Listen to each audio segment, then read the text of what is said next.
नूतन भावे मनोनीत 7टी विभाग में 1248 जन प्रार्थी को नियुक्ति पत्र बांटिले मुख्यमंत्री मोहन माझी।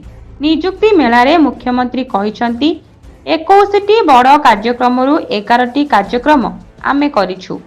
युवा वर्गक पई नियुक्ति सृष्टिर अभियान करिबु। युवा वर्ग वर्षे पूर्व सरकारी चाकरी पई आशा करुनथिले। नुआ सरकार आसिला परे आमे सेमानकु सरकारी चाकरीर आशा देलु। सरकारी चाकरी नियुक्ति रे रहिब स्वच्छता। 24 वर्ष सरकार रे विश्व स्तरीय कथा कही पिलांक पाठ पढ़िबाकू आवश्यक श्रेणी गृह नथिला।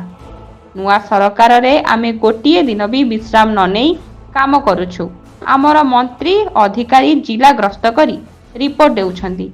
आमे काम करूछु। से आहुरी कहिसंती प्राथमिक शिक्षा को उत्कृष्ट करिबा पई चेष्टा करूछु। आंध्र प्रदेश ढांचारे आम राज्य रे प्रति पंचायत रे आदर्श प्राथमिक विद्यालय हेउ बोली मोर लक्ष्य रहिछि। कोटी कोटी टंका खर्च करी शिक्षकों को ट्रेनिंग देबु। 100 रे रिजल्ट हेबो। Bureau report Swapna live.